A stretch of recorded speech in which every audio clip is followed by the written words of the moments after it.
জি sir, recording ওকে, start হয়েছে। So আজকে আমরা একটা গুরুত্বপূর্ণ লেকচার নিয়ে আসছি যেটা নাম হচ্ছে ইউনিট টেস্টিং। আচ্ছা, সফটওয়্যারের কথা আসলে সেখানে টেস্টিং এর কথা আসে কেন? টেস্টিং ছাড়া করলে অসুবিধা আছে? স্যার, কি আমি মনে হয়? যদি টেস্ট না করে সফটওয়্যারটাকে দিয়ে দেই, তাহলে হুম, দেখা যায় যারা, আমি যদি সফটওয়্যারটা টেস্ট না করে দিয়ে দেই, হুম। তাহলে ইউজাররা অনেক ধরনের প্রবলেম সাফার হতে পারে, দেখা অনেক যায়। ধরনের বাগস থেকে যাবে, রাইট? জি অনেক স্যার। অনেক বাগ, তাই না? জি। হ্যাঁ, জি স্যার। যে কোনো কিছু টেস্ট করে না দেখলে, আমরা একটা দোকানে কোনো কিছু কিনতে গেলেও তো বলি আমাকে একটু টেস্টিং করে দেন তো, একটু দেখি তো আপনার মাইক্রোফোনটা কাজ করছে কিনা। ঠিক আছে, ওই ওই সমস্যাটা রয়ে যায়, বা ওই ইয়াটা রয়ে যায় যে হ্যাঁ, এটা ঠিকঠাক মতো কাজ করবে কিনা পরে, এই জন্য আমরা টেস্টিংটা করি। বাট অনেকেরই প্রশ্ন থাকে যে টেস্টিংটা আসলে দেখতে কেমন হয়, কিভাবে করে। দুই ধরনের বেসিক্যালি টেস্টিং আমরা করে থাকি, একটাকে বলা হয় ম্যানুয়াল টেস্টিং, একটাকে বলা হয় অটোমেটেড টেস্টিং। দুটার মধ্যে পার্থক্য হচ্ছে অটোমেটেড টেস্টিং এ আমরা কোডের সাহায্য নিই, কোডিং এর সাহায্য নিই। আর ম্যানুয়াল টেস্টিং তোমরা বুঝতেই পারছো যে এখানে একটু অন্যভাবে করা হয়। তাহলে ম্যানুয়াল টেস্টিং কারা করে? সাধারণত ইউজাররা এই ধরনের টেস্টিং গুলো করে থাকে, সো ডান বাই ইউজার্স। আর ওরা কি করে?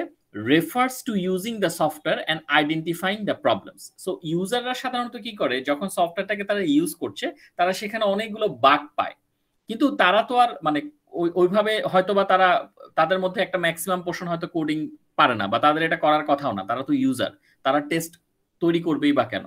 তারা যেটা করে, এই যে প্রবলেমগুলো ফাইন্ড আউট করছে, প্রবলেমগুলো পাচ্ছে, এগুলোকে তারা হয়তোবা একটা এক্সেল শিটের মধ্যে লিখে রাখে যে হ্যাঁ, এইটার এই সফটওয়্যারের করার কথা এরকম, বাট সে এটা করছে না, তার রুলস ভায়োলেট হচ্ছে।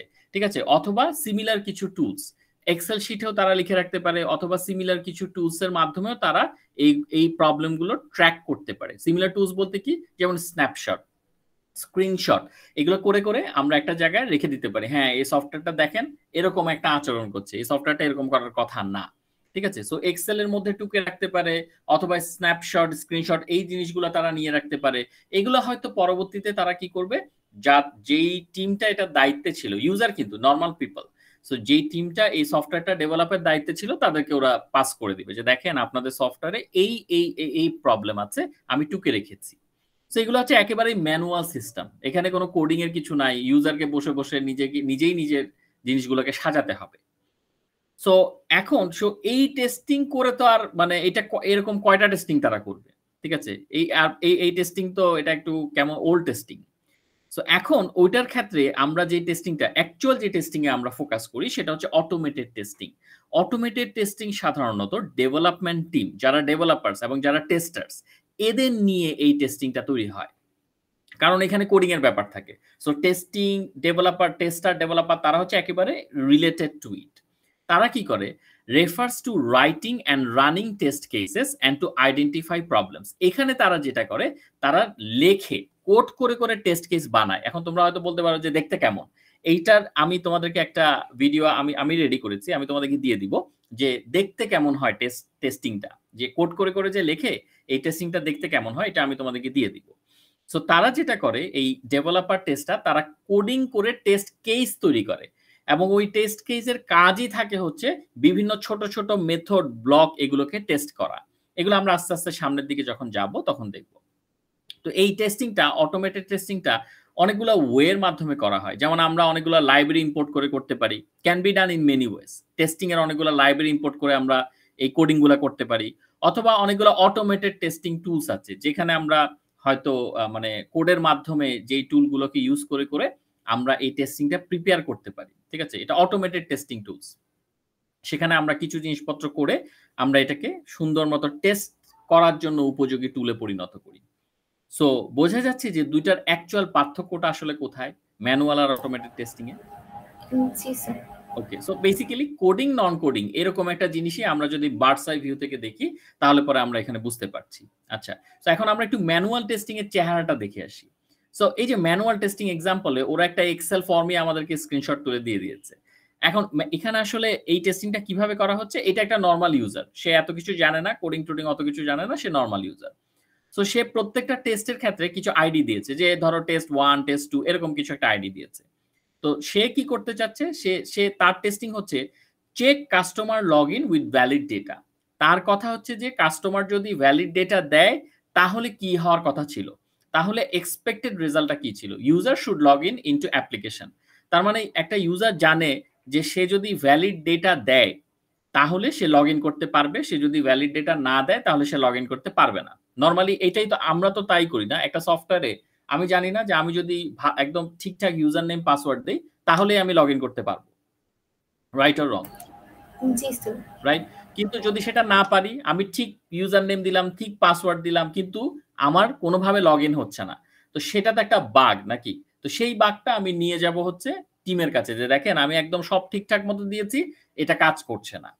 সো যেমন তার প্রথম টেস্টিং কি ছিল, সে একটা সাইটে যেতে চাচ্ছে, mysampleproject.com এরকম একটা সাইট, সেখানে সে ইউজার আইডি দিবে, পাসওয়ার্ড দিবে এবং সাবমিট করবে।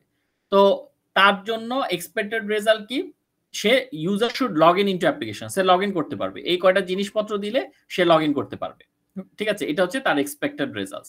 আচ্ছা, যেইটা এক্সপেক্ট করা হয়, ঠিক আছে, যেইটা এক্সপেক্টেড করা হয় মানে কি হবে সেটাকে কিন্তু এক্সপেক্টেড রেজাল্ট বলে। ঠিক আছে, আর অ্যাকচুয়াল রেজাল্ট বলে একটা জিনিস আছে। ঠিক আছে, অ্যাকচুয়াল রেজাল্ট ধরো এটা আমি একটু পরে বুঝাচ্ছি, এটা জাস্ট অ্যাকচুয়াল আর এক্সপেক্টেড এই দুটা ওয়ার্ড জাস্ট একটু মনে রাখো, এটা আমরা নিচে গিয়ে বুঝবো। তো এখানে সে কি করেছে, ইউজার আইডি দিয়েছে গুরু99, পাসওয়ার্ড দিয়েছে 599, এটা তারই ইউজার নেম, তারই আইডি। এখন এই যেহেতু এই দুটো জিনিস দিয়েছে, তার কি হওয়া উচিত? তার কি লগ ইন করতে পারা উচিত নাকি পারা উচিত না? একদম ঠিকঠাক ইউজার নেম আর পাসওয়ার্ড দিয়েছে, কি উচিত, মানে কি হওয়া উচিত? বোঝা যাচ্ছে কথাটা? জি স্যার, বোঝা যাচ্ছে। তাহলে সে একদম ঠিক ইউজার নেম ঠিক পাসওয়ার্ড দিয়েছে, ঠিক আছে, এই সাইটে গিয়ে ঠিক ইউজার নেম ঠিক পাসওয়ার্ড দিয়েছে, এবং এক্সপেক্টেড রেজাল্টসও হচ্ছে user should log in into application, user অ্যাপ্লিকেশনে লগ ইন করতে পারার কথা। এখন তোমাদের কি মনে হয়, ইউজার কি লগ ইন করতে পারবে? স্যার পারার তো কথা। পারার কথা, এই জন্যই এটাকে সে পাস করেছে। কারণ কেন পাস করেছে? কারণ যেহেতু সে ঠিক ইউজার আইডি দিয়েছে, যেহেতু সে ঠিক পাসওয়ার্ড দিয়েছে, কাজেই এক্সপেক্টেড রেজাল্ট যেটা ছিল তার সাথে মিলবে। ঠিক আছে, অ্যাজ এক্সপেক্টেড অ্যাকচুয়াল রেজাল্ট যেটা এসছে সেটা এক্সপেক্টেড এর সাথে মিলে যাবে। User should log in into application, সে লগ ইন করতে পেরেছে, কাজে এইটার ফাইনাল সিনারিও হচ্ছে পাস।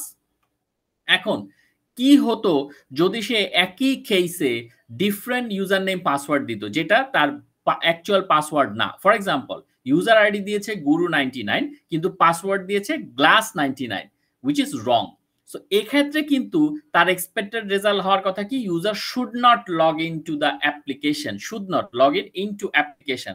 এইটা দিলে পরে ইউজার অ্যাপ্লিকেশনে লগ ইন করতে পারার কথা না। খেয়াল করো, যেহেতু সে ভুল কিছু দিয়েছে, সে এমনিতেও লগ ইন করতে পারবে না, এবং যেহেতু যদি লগ ইন করতে না পারে তাহলেই আমি এটাকে বলবো যে হ্যাঁ এটা একটা পাস। পাস মানে কি, এই টেস্টিংটা ঠিকঠাক টেস্টিং হচ্ছে, লগ ইন করতে দিচ্ছে না, এটা একটা ঠিক মতো টেস্টিং। কারণ সে বলছে যে আমার এক্সপেক্টেড রেজাল্ট হচ্ছে যদি ভুল পাসওয়ার্ড দেয় লগ ইন করতে পারবে না। সো এই টেস্টটা যদি কেউ করে, এখন এই সেকেন্ড টেস্টের ক্ষেত্রে যদি এমন হয় যে এক্সপেক্টেড রেজাল্ট ছিল পারবে না কিন্তু অ্যাকচুয়াল রেজাল্টসে গিয়ে পারছে, তাহলে কি এই টেস্টিং ঠিক আছে না ঠিক নাই? না স্যার, তাহলে এখানে বাগ আছে। এখানে বাগ আছে, রাইট? তাহলে এখানে বাগ আছে, তার মানে এই জিনিসটা হওয়ার কথা ছিল না। যদি মানে এটা মানে পাস হলে পরে যদি এই জায়গায় আমি পাস লিখি তার মানে বাগ নাই। ঠিক আছে, right or wrong? Right or wrong? Right sir. Right. So আমার পাস হবে কখন? আমি যেটা এক্সপেক্ট করছি সেটাই আমার যদি চলে আসে, ঠিক আছে, অ্যাজ এক্সপেক্টেড যা এক্সপেক্ট করেছি সেটাই যদি আসে তাহলে ওকে। আর যদি দেখা যায় না কোথাও গরমিল হচ্ছে, তার মানে আমার সফটওয়্যারে বাগ আছে। সো এইটা কি আমি একটা ম্যানুয়াল টেস্টিং তৈরি করে রাখলাম না? নাকি বোঝা যায় কি জান? একটা ম্যানুয়াল আমার এটাকে ফুলফিল করলে আমি বলবো আমার এটা ঠিক আছে পাস, আমার এই টেস্টিংটা ফুলফিল না করলে আমি বলবো যে এটা ফেল, এটা হয় নাই, এটা হচ্ছে না, সফটওয়্যারে বাগ আছে। ওকে, সো এটা আমরা যদি বুঝতে পারি তাহলে আমরা একটু নিচে যাই। এখন আমরা দেখি এই যে আমরা ইউনিট টেস্টিং করছি, এই ইউনিট টেস্টিংটা আসলে কি? Unit testing is a type of automated testing to check if the small piece of code is doing what it is supposed to do. তার মানে একটা ছোট্ট একটা পিস অফ কোডকে আমি টেস্ট করছি এবং টেস্ট করে দেখছি যে আসলে এই কোডটা যা করার কথা ছিল তা করছে কিনা।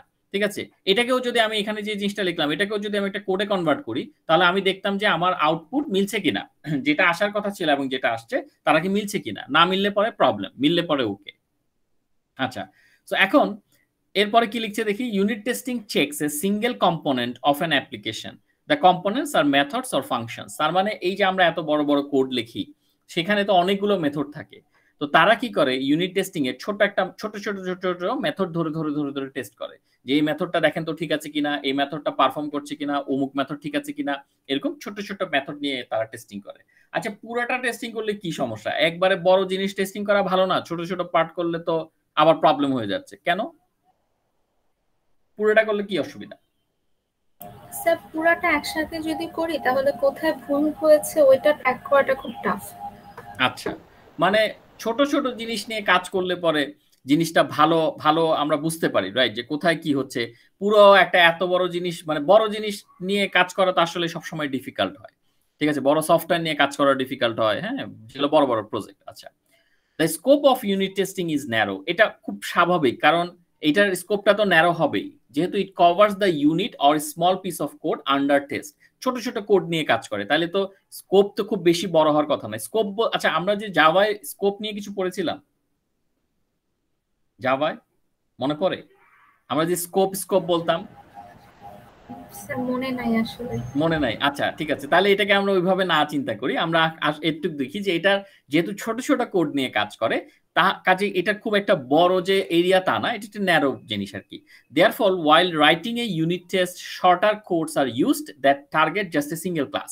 সো আমরা যখন ইউনিট টেস্টিংটা করি আমরা কিন্তু শর্ট শর্ট কোড নিয়ে কাজ করি, একটা সিঙ্গেল ক্লাসের একটা শর্ট কোড, ঠিক আছে, এইভাবে করে করে আমরা কাজ করি। এবং আমি যখন তোমাদেরকে ভিডিওটা দিব তখন তোমরা একদম দেখতে পারবা যে আচ্ছা কতটুকু মেথড নিয়ে টেস্টিংটা করা হচ্ছে, কোন ক্লাসের ভিতরে মেথডটা আছে, এটা তোমরা প্র্যাকটিক্যালি দেখতে পারবা। It will become more clear then.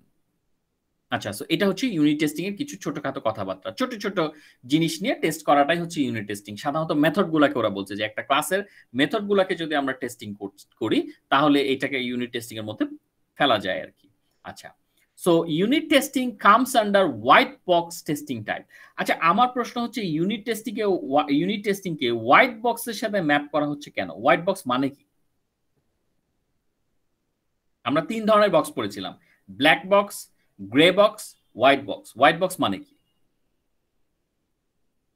High high, তোমরা কি দেখেছো হোয়াইট বক্স? ওই লেকচারটা দেখেছো? Black, grey, white? আর না স্যার, আমার দেখা হয়নি আসলে। হোয়াইট বক্সে কিন্তু আমরা পুরোপুরি কোডিং নির্ভর থাকি, কোড নির্ভর, ঠিক আছে। ব্ল্যাক বক্সে কিন্তু কোডিং তেমন একটা লাগে না, গ্রে বক্সে না জানলেও তেমন একটা ইয়া না, বাট হোয়াইট বক্সে হচ্ছে আমরা পুরোপুরি কোডিং নির্ভর থাকি।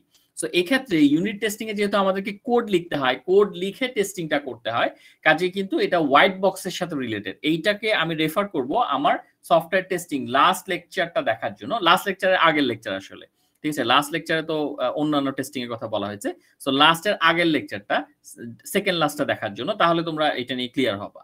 আচ্ছা, এখন আমরা আসি যে এই যে আমরা ইউনিট টেস্টিং বলছি বা টেস্টিং বলছি, এটাকে আসলে নরমালি কিভাবে আমরা কম্পেয়ার করব। সো ধরো ক্লাসে একজন টিচার যখন আসে উনি কি করে, বেসিক্যালি উনি কোয়েশ্চেন সেট প্রিপেয়ার করে, ঠিক আছে। Teacher prepares the question set. তারপরে উনি কি করে, প্রথমে তো কোয়েশ্চেন সেট প্রিপেয়ার করে, কোয়েশ্চেন সবগুলো রেডি হলো, তারপরে give each question to students who appear under the test. প্রত্যেকটা স্টুডেন্টকে উনি ধরে ধরে ধরে ধরে স্ক্রিপ্ট দেয়। এই যে আমরা যেরকম নরমালি আগে যখন ফিজিক্যাল ক্লাস হতো তখন তো আমরা হচ্ছে এটাই করতাম, প্রথমে কোয়েশ্চেন প্রিপেয়ার করতাম, তারপরে এক্সাম স্টার্ট হলে প্রত্যেক স্টুডেন্টকে আমরা একটা একটা করে টেস্ট দিয়ে দিতাম। তারপর কি, স্টুডেন্টস ওই টেস্টের উপর ভিত্তি করে students do the math and return the calculated result. এইটা নর্মাল সিনারিও, এটা বাচ্চাদের সিনারিও আর কি। যেহেতু আমি ধরো স্টুডেন্টকে একটা টেস্ট দিলাম, সে কিছু করলো, করে আমাকে ক্যালকুলেটেড রেজাল্টটা রিটার্ন দিল, দেন আমি কি করতে পারি, the teacher knows the right result. প্রথম কথা হচ্ছে teacher knows the right result. আচ্ছা, এই যে রাইট রেজাল্ট, এটাকে আমরা টেস্টিং এর কিসের সাথে কম্পেয়ার করতে পারি? ওখানে দুটো জিনিস ছিল, এক্সপেক্টেড রেজাল্ট আর হচ্ছে অ্যাকচুয়াল রেজাল্ট। স্যার এক্সপেক্টেড রেজাল্টের সাথে এটা কম্পেয়ার করতে পারি। এক্স্যাক্টলি, এক্সপেক্টেড রেজাল্ট, যে রেজাল্টটা এক্সপেক্ট করা হচ্ছে। Teacher knows the right result, ঠিক আছে। যেমন আমরা যদি উপরে এইখানে যদি আমরা একটু ভালো করে দেখি, এক্সপেক্টেড রেজাল্ট, আমরা জানি যে এই রেজাল্টটা হচ্ছে correct result, user should log in, say log in করতে পারবে, এটা আমরা বলে দিয়েছি, এক্সপেক্ট করছি আমরা এটা। যদি এরকম না হয় তাহলে পরে আপনার সফটওয়্যারে ঘাপলা আছে। আচ্ছা, সো তাহলে এখন এখানে কি করছে, the teacher knows the right result and compares it with the students calculated result. তাহলে স্টুডেন্টস ক্যালকুলেটেড রেজাল্টটা কোনটা, অ্যাকচুয়াল রেজাল্ট নাকি, রাইট অর রং? জি স্যার। রাইট। সো এই যে টিচার এক্সপেক্টেড রেজাল্টটা জানে আর স্টুডেন্ট থেকে আমি অ্যাকচুয়াল রেজাল্টটা পেলাম, দুটোকে যখন আমি কম্পেয়ার করছি তখনই আমি বুঝতে পারছি আচ্ছা যে স্টুডেন্টটার অবস্থা কি, পাস অথবা ফেল। ঠিক আছে, যদি তার মানে তার যেই সংখ্যাটা আমাকে দিয়েছে সেটা জানা সংখ্যার সাথে মেলে তাহলে পাস হচ্ছে, আর না মিললে ফেল হচ্ছে। সো এই রকমেরই তো ঘটনা ঘটে নাকি। সো এটাকেই যদি আমরা এখন টেস্টিং এর সাথে কম্পেয়ার করি তাহলে প্রথমে যেটা হয়, developers prepare some pre-arrangements known as test setup. So teacher যেমন এখানে কোয়েশ্চেন প্রিপেয়ার করে, ডেভেলপাররাও তাদের কিছু অ্যারেঞ্জমেন্ট করতে হয়, সেগুলোকে তারা সেট আপ করে, সেটার নাম হচ্ছে টেস্ট সেট আপ। আচ্ছা এটাকে তোমরা কি মনে করতে পারো, মানে এটা কিসের মতো হতে পারে বলো তো? একটা সফটওয়্যার ইউজ করতে গেলে তার আগে কি আমরা সেট আপ টেট আপ কিছু করি বা এরকম কিছু, কি মনে হয়? স্যার আমরা তো ডাউনলোড করার সময় কিছু সেটআপ লাগে, আর ডেভেলপারসরা করে কিনা আমি জানি না। আচ্ছা তোমরা একটু এটা তোমাদের একটা হোম টাস্ক দিলাম, তোমরা একটু দেখো এই যে এখানে টেস্ট সেটআপের কথা বলা হচ্ছে, এটা অ্যাকচুয়ালি কি কি জিনিস থাকতে পারে বা এখানে অ্যাকচুয়ালি কি হয়। মানে এটা হচ্ছে যদি মানে তোমাদের কিউরিসিটি থাকে, ঠিক আছে, এটাকে ভেঙে ভেঙে যদি জানতে চাও তাহলে এইটা একটু তোমরা ঘাটাঘাটি করো, খুব বেশি সময় লাগবে না। সো তাদের এই যে প্রি অ্যারেঞ্জমেন্ট, তারা যখন কোনো কিছু প্রিপেয়ার করে তার আগে তাদের যে প্রি অ্যারেঞ্জমেন্ট থাকে, কিছু অ্যারেঞ্জমেন্ট তারা করে, সেটাকে তারা বলছে হচ্ছে টেস্ট সেটআপ, যেটাকে ওরা কোয়েশ্চেন প্রিপারেশনের সাথে কম্পেয়ার করেছে। তার মানে নিশ্চয়ই কোয়েশ্চেন দেওয়ার আগে যেরকম কোয়েশ্চেন সেট প্রিপেয়ার করতে হবে, তার মানে টেস্টিং লেখার আগে টেস্ট সেটআপ করতে হবে, এটা বোঝাই যাচ্ছে। তাহলে টেস্টিংটা কোথায়? ফর ইচ ইউনিট, আমরা এখন কিন্তু ইউনিট বাই ইউনিট কথা বলবো। For each unit created test method or case. So আমরা যখন ইউনিটের কথা নিয়ে আসলাম তখন কিন্তু আমরা মেথড তৈরি করছি, টেস্ট মেথড। এই মেথডের ভিতরে আমরা কাহিনী টাহিনী করব। Then write the test statements in the method which will call the unit under tests. So ওরা যেটা বলছে, দেখেন আপনি যেটা করবেন, আপনি যখন একটা ইউনিট টেস্টিং করবেন, আপনি তো ইউনিটের মধ্যে আছেন, আপনি সেখানে অনেকগুলো মেথড বা কেস লিখবেন। আমরা জাভাতে মেথড লিখতাম না, মনে পড়ে কি পড়ে না? ক্লাসের ভিতরে মেথড লিখতাম কি লিখতাম না? জি স্যার, লিখতাম, ঠিক আছে। আচ্ছা সো এখন ওরা যেটা করছে যে then write the test statements in the method which will call the unit under test। তার মানে ওরা বলছে এখন মেথডের ভিতরে তো আপনি অনেকগুলো লাইন লিখবেন, অনেকগুলো স্টেটমেন্ট লিখবেন, এই স্টেটমেন্টগুলোকেই বলা হচ্ছে টেস্ট স্টেটমেন্টস, ঠিক আছে, in the method which will call the unit under test। আচ্ছা এখন একটা জিনিস খেয়াল করো, এই যে বলছে আপনি মেথড লিখবেন, তার ভিতরে টেস্ট স্টেটমেন্ট লিখবেন, মেথডের ইন দ্য মেথড, আর আপনার এখানে টেস্ট সেটআপ থাকবে। আমরা যদি একটু এটা ছবিটা অ্যাটলিস্ট দেখে আসতে পারি, যে আমরা যদি এখানে বলি যে test setup in unit testing, তাহলে দেখো ইন ইউনিট টেস্টিং অনেক ধরনের ছবি আসবে। ইন ইউনিট টেস্টিং, আচ্ছা test setup in unit testing, আমরা যদি একটা কোডও দেখি তাহলে এখানে কিছু আমরা দেখতে পাচ্ছি। মানে আমরা যদি কোডটাতে একটু যাই, এটার থেকে আরেকটা ভালো কোড আমি দেখেছিলাম,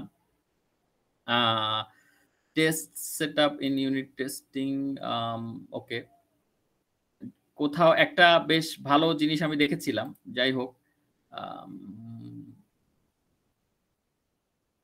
এখান থেকে, আচ্ছা যাই হোক, ইউনিট টেস্টিং টেস্ট সেটআপ, আমরা যদি এখানে একটু কোডিং পার্টটা দেখতে চাই, test setup code in unit testing, এখানে ওইভাবে করে আমি তোমাদেরকে লিংকটা দিয়ে দিব। আমি বেশ ভালো একটা লিংক পেয়েছিলাম যে কিভাবে আসলে এই সেটআপটা করতে হয়। বাট তোমরা তো নিশ্চয়ই একটা আইডিয়া পাচ্ছ, রাইট, যে এখানে যদিও এখানে ইউনিট টেস্টিং ওভাবে ইয়া করা হয় নাই। আচ্ছা আমি যদি দেখি ইন সফটওয়্যার ইঞ্জিনিয়ারিং,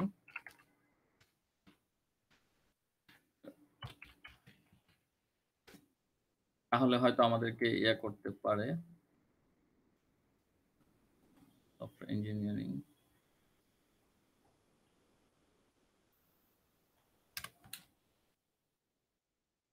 আচ্ছা যদিও এখানে এখন ওই জিনিসটা খুঁজে পাচ্ছি না, বাট আমি তোমাদেরকে দেখাবো যে এটা কিভাবে কোডিং এর পার্টটুকু কিভাবে ইয়া করে, বা আমার যেই লেকচারটা তৈরি করেছি সেখানেও কিন্তু এটা আছে। তো আমি তোমাদেরকে এই জিনিসটা দেখাবো যে টেস্ট সেটআপের ভিতরে কিভাবে কি করতে হয়। আচ্ছা সো এখান থেকে আমরা আরেকটু যদি এই জায়গায় ছিলাম, এই যে এখানে ছিলাম, এই যে টেস্ট স্টেটমেন্ট তৈরি করবে মেথডের ভিতরে, তারপরে আমরা দেখি কি হচ্ছে। The unit under test will execute and return a result known as actual result. একটা জিনিস খেয়াল করো, the unit under test will execute and return a result known as actual result. আচ্ছা, এই যে আমার টেস্ট মেথড, এই যে মেথডটা তৈরি করেছি, এই যে আমার ইউনিট টেস্টিংটা করছি, তার ভিতরে আমি যখন স্টেটমেন্টগুলোকে এক্সিকিউট করব, ঠিক আছে, তার মানে তার ভিতরে কিছু কোডিং পারফর্ম হবে, তো তারা একটা রেজাল্ট রিটার্ন দিবে যেটাকে বলা হচ্ছে অ্যাকচুয়াল রেজাল্ট। এই অ্যাকচুয়াল রেজাল্টটা মানে কি? এটা কি এই যে student do the math and return the calculated result, এটা স্টুডেন্টের এটার সাথে কম্পেয়ার করা যায় না। তারা যেটা ইয়া করছে সেই জিনিসটাই তো অ্যাকচুয়াল, রাইট? এক্সপেক্টেড তো না, নাকি? জি স্যার, এক্সপেক্টেড কিন্তু আমি আগে থেকে সেট করে রেখেছি যে আমার টেস্টিং এর এক্সপেক্টেড রেজাল্ট হচ্ছে এরকম, কিন্তু আমি যখন কোডিংটা পারফর্ম করব, মেথডটাকে আমি এক্সিকিউট করব, তখন তো সেই মেথড নিজে থেকে কিছু রেজাল্ট রেডি করবে, নাকি? জি স্যার, এক্স্যাক্টলি। সো এখানে দেখো, the test method have the right result known as expected result. তার মানে একটা হচ্ছে অ্যাকচুয়াল রেজাল্ট, আরেকটা হচ্ছে এক্সপেক্টেড রেজাল্ট। সো এখানে যে জিনিসটা বলা হচ্ছে, the unit under test will execute and return a result known as actual result. তো তার হচ্ছে মানে সে হচ্ছে একটা কিছু এক্সিকিউট করবে এবং সেই অনুযায়ী একটা রেজাল্ট সে পাবে। আবার এই টেস্ট মেথডটা এক্সপেক্টেড রেজাল্টটাও কিন্তু জানে, ঠিক আছে, এক্সপেক্টেড রেজাল্টটাও কিন্তু জানে। এটা আমি দেখিয়েছি আমার ভিডিওতে, সো তোমরা এটা এই জিনিসটা একটু কম্পেয়ার করে নিও। সো এখন একটা মেথডের কাছে যদি অ্যাকচুয়াল রেজাল্ট থাকে, সে যদি এক্সপেক্টেড রেজাল্টটা জানে বা তার মধ্যে পাস করা হয়, তাহলে পরে সে কম্পেয়ার করতে পারবে কি পারবে না? একটা মেথড পারবে, জিনিসটা কি বোঝা যাচ্ছে? সো সে নিজে কাজ করে, ধরো ব্যাপারটা অনেকটা এরকম। আমি যদি একটু এটাকে জাস্ট একটা জাস্ট আইডিয়া দেওয়ার জন্য বলি, যে ধরো তোমার কাছে একটা এখানে একটা এরকম মেথড আছে, আমি এটার ফন্টটাকে একটু বড় করি, ধরো ওকে এটাকে একটু বড় করি। সো ধরো এরকম আছে যে আমার কাছে একটা এ আছে যার মধ্যে ধরো 10 আছে, আমার কাছে একটা বি আছে যার মধ্যে ধরো আমার এখানে আবার 10 আছে। সো এখন যদি আমি একটা মেথডের কথা বলি, ঠিক আছে, একটা মেথডের কথা বলি, এখন ধরো এই মেথডে আমি কি করছি, এ মাইনাস বি করছি, আমি জাস্ট বলার জন্য বলছি, আর এটা করছি। এখন এই যে মেথডের দুইটা পার্ট, এখানে একটা 10 আছে আর এই জায়গায় এ মাইনাস বি আছে, এখানে এক্সপেক্টেড রেজাল্ট কোনটা আর অ্যাকচুয়াল রেজাল্ট কোনটা? এক্সপেক্টেড রেজাল্ট হচ্ছে যেটা আমার মেথড, মানে যেটা আমি চাচ্ছি, মানে a - b হচ্ছে 0 আর এখানে হয়তো সাথে 0, এটা আমার এক্সপেক্টেড, এটা আমার যাওয়ার কথা। আচ্ছা, আর এখানে এক্স্যাক্টলি আমি এখানে বলতে পারি না যে এখানে যে a - b, এই a - bটা হচ্ছে অ্যাকচুয়াল, মানে 10 থেকে 10 বিয়োগ করলে আমি এখানে একটা 0 পাবো। আর এই 0টা আমি আগে থেকেই দিয়ে রেখেছি এখানে, কারণ কি? কারণ আমি জানি যে এই মানে এদেরকে বিয়োগ করলে 0 আসবে। তো এখন আমি যদি এই দুইটা ইকুয়ালস টু চেক করি, ইকুয়ালিটি চেক করি, তাহলে আমি বলতে পারবো না যে আমার টেস্টিং ঠিক আছে কি নাই? জি স্যার, আমার যখন এক্সপেক্টেড আর হচ্ছে অ্যাকচুয়াল রেজাল্ট দুইটা যখন আমার সেম অ্যানসার দিবে, তখন আমার ঠিক আছে। এক্স্যাক্টলি। এখন মনে করো, ধরো আমি টেস্টই করছি, এখন মনে করো আমার এ আর বি থেকে, মানে এ তে ছিল 10, বি তে ছিল 10, এখন দুইটা থেকে বিয়োগ করলে আমার 0 পাওয়ার কথা, কিন্তু কোনো কারণে আমি পেয়ে গেলাম এখানে 5, অ্যাকচুয়াল রেজাল্টে পেয়ে গেলাম 5। তাহলে কি আমার টেস্টিং কি আমাকে ইয়া করবে, মানে টেস্টিংটা কি পাস করবে না ফেল করবে? স্যার ফেল করবে। ফেল করবে, কারণ আমার এখানে অ্যাকচুয়াল রেজাল্টের জায়গায় আসার কথা ছিল 0, সেখানে আমি পাচ্ছি 5, আর ডান পাশে এক্সপেক্টেড রেজাল্টে আমি বলেছি যে 0 আসার কথা, যেটা কিনা আমি আগে থেকেই জানি, সেট করে রেখেছি, হ্যাঁ এটাই আসার কথা। বোঝা যাচ্ছে? এই জিনিসটাই আমি আমার লেকচারে দেখিয়েছি, এটা দেখলে আরো ভালোভাবে বুঝতে পারবে। বাট এখানে কি মোটামুটি আইডিয়াটা ক্লিয়ার হচ্ছে যে বাম পাশেরটা অ্যাকচুয়াল রেজাল্ট, ডান পাশের এখানে যদি এক্সপেক্টেড রেজাল্ট থাকে, দুটোকে দেন কম্পেয়ার করা হয় যে আচ্ছা দুটোই মিলছে কিনা, কোনো কারণে মিললে ওকে, টেস্টিং পাস। বোঝা যাচ্ছে কি আইডিয়াটা? জি স্যার, বোঝা যাচ্ছে। ওকে, গুড। সো এটাই আমি বলতে চাচ্ছিলাম, ঠিক আছে। সো এখন ওরা বলছে অ্যাকচুয়াল রেজাল্ট, এক্সপেক্টেড রেজাল্ট দুটোই আপনি দেখবেন মেথডের মধ্যে, ইউনিট টেস্টিং এর মধ্যে, যদি হয় তাহলে আপনি বলবেন যে এটা পাস। ওকে, আচ্ছা, এইভাবেই টেস্টিংটা সাধারণত করা হয়, কোডটা লেখা হয় আর কি, ওরা এই কথাটা বলছে। আচ্ছা, এরপর দেখি কি আছে। The comparison identifies whether the unit passed or not. যদি কম্পেয়ার করে দেখি যে না ঠিকঠাক মতো এক্সপেক্টেড এর সাথে মিলছে, তাহলে পরে পাস, না মিললে পরে ফেল। আচ্ছা, এখন how to write unit tests. A test case is a set of conditions or variables or instructions under which A tester will determine. So একটা টেস্ট কেস হচ্ছে কন্ডিশন বলতে পারি আমরা, যেমন আমরা বলছি না যে এই যে 10 - 10 এটা 0 আসবে, 0 কি 0 সমান কি না, আমরা কি এখানে কন্ডিশন করে দেখাচ্ছি না? বা ভেতরে আরো কন্ডিশন থাকতেও পারে, ভ্যারিয়েবলস এর ব্যাপার স্যাপার আছে, ইনস্ট্রাকশন দিচ্ছি, তো সবকিছু মিলেই কিন্তু আমাদের টেস্ট কেসটা তৈরি হচ্ছে, যেটার উপর ভিত্তি করে একজন টেস্টার ডিটারমাইন করে whether a system under test satisfies requirements or works correctly. So কোনো একটা সিস্টেম কি রিকোয়ারমেন্ট গুলো ঠিকঠাক মতো পালন করছে, তার যা করার কথা ছিল সে কি সেগুলো করছে, অথবা সে কি ঠিকঠাক মতো কাজ করছে কিনা, এই জিনিসটা টেস্ট কেসের মাধ্যমে উঠে আসে। ঠিক আছে, যদি কাজ ঠিকঠাক মতো না করে তাহলে কিন্তু আমাকে ফেইল দেখাবে। আচ্ছা, সেটআপ অর প্রিকন্ডিশনস আর ইউজুয়ালি, এই সেটআপটাই তোমাদেরকে দেখাতে চাচ্ছিলাম। ঠিক আছে, কেন কেন এখানে আমি পাচ্ছি না সেটআপ, আমি যদি এখানে সেটআপ লিখি, সো এখানে আমি খুব ভালো একটা জিনিস পেয়েছিলাম, এই জন্যই আমি এটা বারবার দেখতে চাচ্ছিলাম। সো সেটআপ, ওকে, আরেকবার দেখি। So setup in unit testing যদি দেখি,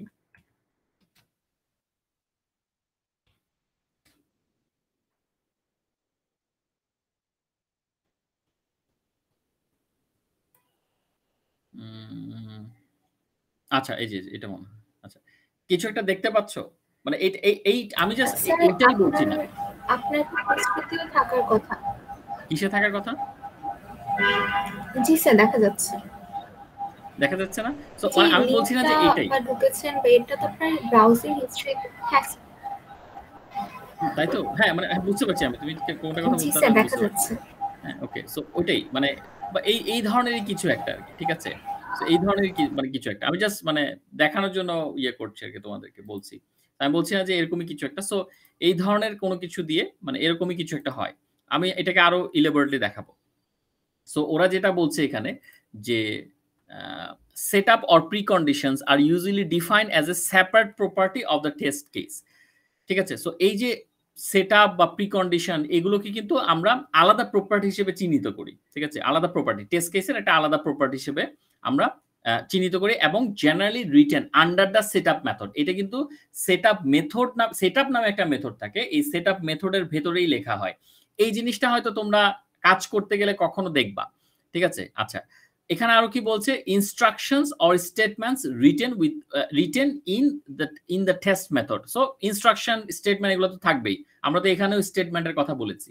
যেমন আমরা আরেকটু যদি আমরা এখানে দেখি, এই যে এখানেও তো আমরা ইয়ার কথা বলেছি, এই যে টেস্ট স্টেটমেন্টের কথা বলেছি, যে লাইনগুলো মেথডের ভিতরে থাকবে, এই জিনিসগুলো কিন্তু আমরা ওখানেও বলেছি। আচ্ছা আচ্ছা, a predefined expected result is required for invoking the unit. So আগে থেকে কিন্তু আমার একটা এক্সপেক্টেড রেজাল্ট লাগবে, না হলে তো আমি টেস্টে কম্পেয়ারটা করব কি, রাইট? এক্সপেক্টেড রেজাল্ট ছাড়া হবে? আমি যদি তাকে বলে না দেই যে এইটা হওয়ার কথা, হবে? কি মনে হয়? আমি যদি খালি অ্যাকচুয়াল রেজাল্টটা নেই, এক্সপেক্টেড রেজাল্ট আমার কাছে না থাকে, কম্পেয়ার করতে পারবো ঠিক আছে কি ঠিক নাই?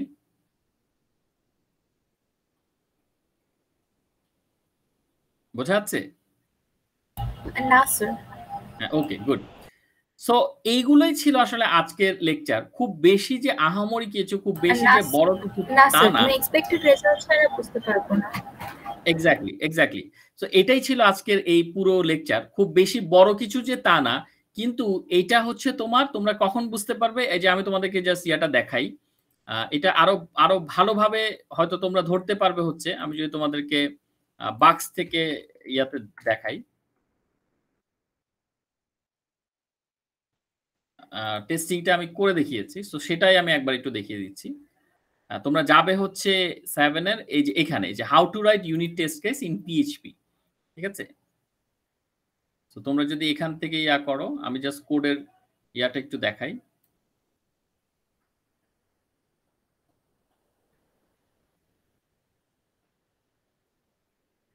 তোমরা কি দেখতে পাচ্ছ? জি স্যার, দেখতে পাচ্ছি। ওকে, তোমরা দেখতে পাচ্ছ এখানে কিন্তু আমি এই যে মানে তোমার হচ্ছে ভ্যারিয়েবল, মেথড সবকিছু দেখিয়ে দিয়েছি যে কোন কিভাবে টেস্টিংটা করতে হয়। ওকে, আমি কিন্তু এখানে এই যে আমি যে কম্পেয়ারের কথা বললাম না, এই কম্পেয়ারটা এই যে এই জায়গায় করেছি, এই যে এখানে করেছি অ্যাজার্ট ইকুয়ালস এর ভেতরে, এটা তো ওখানে বলা আছে সবকিছু। সো এই যে এখানে বলেছি যে দুটো যদি ভ্যালু সমান হয় তাহলে আমার টেস্টিংটা কি হবে, ঠিক আছে? আমি এখানে একদম কোড করে করে দেখিয়ে দিয়েছি, এই জন্য আর আমি ক্লাসের মধ্যে এটাকে বলি নাই। এখানে দেখো টেস্টিংটা আমি করার পরে এই যে দেখো ও কিন্তু গ্রিন সিগন্যাল দিয়েছে, ওকে বলেছে, তার মানে আমার টেস্টিংটা ঠিকঠাক আছে। এই যে 100% আমার টেস্টিংটা ঠিকঠাক আছে, বুঝতে পারছো? তো এই ভিডিওটাতে কিন্তু আমি হচ্ছে সবগুলো দেখিয়ে দিয়েছি যে কিভাবে আমাকে কাজ করতে হবে, কিভাবে আমাকে হচ্ছে কোন মেথডের ভিতরে কি লিখতে হবে, ঠিক আছে, কিভাবে জিনিসটাকে আমরা এক্সিকিউট করব, এগুলো সবই এই টেস্টিং এর মধ্যে আছে। তো আমার মনে হয় তোমরা এটা দেখলে পরে তোমাদের জন্য সুবিধা হবে, এটা একটা জিনিস। আর এটা অনেকটাই আমরা যে গেট সেট করতাম না 110 গেট সেট মেথড, এই যে set income expense get savings, এটা অনেকটা ওরকম, ঠিক আছে? ওই এক্সাম্পল দিয়েই দেখিয়েছি যাতে করে তোমাদের প্রি আইডিয়াটা কাজে লাগে আর কি। ওকে, সো আমার মনে হয় ইউনিট টেস্টিং এখান থেকে দেখলে পরে তোমাদের আর প্রবলেম মানে হওয়ার কথা না, হলে পরে তো আমি আবারও তোমাদেরকে এক্সপ্লেইন করব জিনিসটা, ঠিক আছে? সো আজকের লেকচারটা নিয়ে কোনো কনফিউশন আছে? না স্যার, বুঝতে পেরেছি। ওকে, গুড। সো আমি তাহলে রেকর্ডিংটা অফ করি। জি sir. Stop recording, stop recording, stop